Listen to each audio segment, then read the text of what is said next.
بہت سے اور صحابہ کرام سے بھی مشورہ لیا گیا، سب نے اس رائے کو پسند کیا، اتفاق کر لیا ایک ایسے مسئلے پر کہ اصل میں تو اس کی سزا وہی ہے کہ ہاتھ کاٹا جائے گا، لیکن ایک ایشو پیدا ہو گیا کہ پیشہ ور نہیں ہے بلکہ اضطراری یا مجبوری کی حالت میں ہے، تو اس پر کیا حکم تبدیل ہوگا یا نہیں ہوگا؟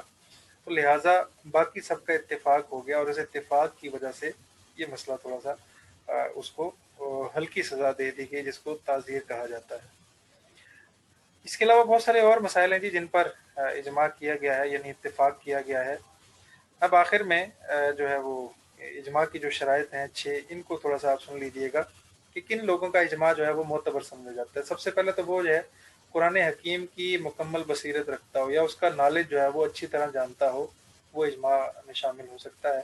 سنت نبی کو روایت اور درایت یعنی عقلی طور پر بھی جانتا ہو، اور یہ بھی جانتا ہو کہ نبی کریم صلی اللہ علیہ وسلم نے یہ جو حکم فرمایا یہ خاص نہیں تھا بلکہ یہ عمومی تھا، اور اس کے اندر سے یہ چیز ہم نے جانچنی ہے، اس کے پورے طریقے سے واقف ہو۔ اسی طرح سنت کے صحیح مقام اور موقع اور محل کی تعین سے وہ معرفت رکھتا ہو، جانتا ہو کہ یہ اس موقع کے مناسب نبی کریم صلی اللہ علیہ وسلم نے فرمایا تھا۔ اسی طرح جی صحابہ کرام کی زندگی سے اچھی طرح واقفیت رکھتا ہو، اور ان کے اجماع کو بھی جانتا ہو اور سمجھتا ہو، اور ان کے فیصلوں کا بھی اس کو علم ہو۔ ایسا ہی جی قیاس کے ذریعے جو چیزیں اخذ کی جاتی ہیں ان کے اصول اور ضابطے بھی اس کو پتہ ہوں، اچھی طرح قواعد بھی معلوم ہوں۔ اور جو ہے وہ ایک اور شرط یہ ہے کہ مختلف اقوام کے جو مزاج ہوتے ہیں، حالات ہیں، تقاضے ہیں، رسم و رواج ہیں، عرف ہے جس کو ہم نے ابھی ڈسکس کیا، ان سے اچھی طرح واقف ہو کہ کہیں پر کوئی حکم دیا جا رہا ہے اور وہ کسی اور عرف کے مطابق نہیں ہے، تو اس میں بھی وہ کنٹرڈکشن آ جائے گا۔ آخری جو شرط ہے جی چھٹی، وہ یہ ہے کہ جدید رجحانات اور ان کے تقاضوں سے اور ان کی ضروریات سے اچھی طرح واقف ہو، یا ایسے لوگوں کو اس میں شامل کر دیا جائے جو جدید قسم کی ضروریات سے واقف ہوں۔ مثال کے طور پہ ہمارے ہاں آپ کو پتا ہے رویت ہلال کا اکثر مسئلہ رہتا ہے، اب تو مفتی منیب الرحمان صاحب ریٹائرڈ ہو گئے، تو رویت ہلال کے مسئلے کو حل کرنے کے لیے بہت ہی آسان اور سوٹیبل جو حل تھا وہ یہ تھا کہ رویت ہلال کے اندر اسپارکو کے بھی نمائندے ہوں، جن کی سر ریسرچ ایریا جو ہے وہ ستارے ہیں یا گلیکسیز ہیں، وہ بھی شامل ہوں، ان کے پاس وہ سارے آلات ہیں، وہ سورسز ہیں۔ ایسے ہی وہ لوگ جو موسم کے حوالے سے مختلف چیزیں جانتے ہیں اور پیشن گوئیاں کرتے ہیں، آج بارش ہے، کل چاند نظر آئے گا، ان کے بھی نمائندے شامل ہوں۔ اس کے علاوہ وہ لوگ جن کا یہ فن ہے، جو رویت ہلال کو یا چاند کی پیدائش کے حوالے سے جانتے ہیں کہ اتنے دن کا چاند ہے اور یہ یہاں پہ چلے گا، مہینوں کے جو ہے وہ ایام سے اچھی طرح واقف ہوں، تو ان سے استفادہ کیا جائے گا۔ اسی طرح میڈیکلی کوئی ایشو ہے تو جہاں شریعت حلال حرام بتائے گی کہ یہ چیز حلال ہے، یہ حرام ہے، اس سے یہ دوائی بنائی جائے گی، تو وہاں ڈاکٹر کا ہونا ضروری ہے، جو فارمیسی کا ہے وہ بتائے گا کہ یہ اتنی مقدار میں ڈالیں گے، اس سے یہ ہوتا ہے۔ یوں مل جل کر احکام کا استنباط ہوتا ہے، تو اس کو کہا جاتا ہے کہ قیاس جو ہے وہ جدید رجحانات اور تقاضوں کے مطابق جو ہے وہ شریعت کے مزاج کو ڈھالنے کے لیے کوشش کر رہا ہے کہ یہ جو مسائل ہیں ان کا حل جو ہے وہ بجائے اور لوگوں پر چھوڑا جائے، شریعت کی روشنی میں بھی، اور اس وقت کے جو ماہرین جو لوگ موجود ہیں ان سے بھی استفادہ کرتے ہوئے جو ہے وہ شریعت کے ان مسائل کو حل کیا جائے۔ اسی طرح جی اجماع کا جو ایک اور پہلو ہے وہ یہ ہے کہ اس میں جو اتفاق معتبر ہے اس میں 2-3 بندوں کا نہیں ہے، بلکہ اس میں ایک کثیر تعداد ہے جو لوگوں کی، جو اپنے فن کے ماہر ہوں، جو دیندار ہوں، اور ان کے جمع ہونے سے جب اتفاق ہوگا کسی مسئلے پر تو اس وقت ہوگا، ادروائز اتفاق نہیں ہوگا۔ یعنی ماہر ترین لوگ ہوں اور ان کی اچھی خاصی گیدرنگ ہو، اور پھر وہ اس ایشو پر مختلف دلائل کی بنا پر اتفاق کر لیں، جیسا کہ صحابہ کرام کے دور میں جب زکوٰۃ کے منکر کے حوالے سے بات چلی، حضرت صدیق اکبر رضی اللہ عنہ، تو اس دور میں رائے مختلف ہو گئی۔ صدیق اکبر عنہ کی رائے یہ تھی کہ جس طرح نماز کا منکر کافر ہے، وہ دائرہ اسلام سے خارج ہو جاتا ہے، اسی طرح زکوٰۃ کے منکر کا بھی یہی حکم ہے۔ تو شروع میں بعض صحابہ کو یہ سمجھنے میں بڑا تردد ہوا کہ نماز اور زکوٰۃ کو ایک ہی سطح پر کیسے رکھا جائے، تو بعد میں جب دلیل دی گئی، اور خود آپ کے علم میں بھی ہے کہ 82 ٹائم جو ہے وہ زکوٰۃ اور نماز کو اکٹھا ذکر کیا، پھر فرض کے طور پر ذکر کیا، اور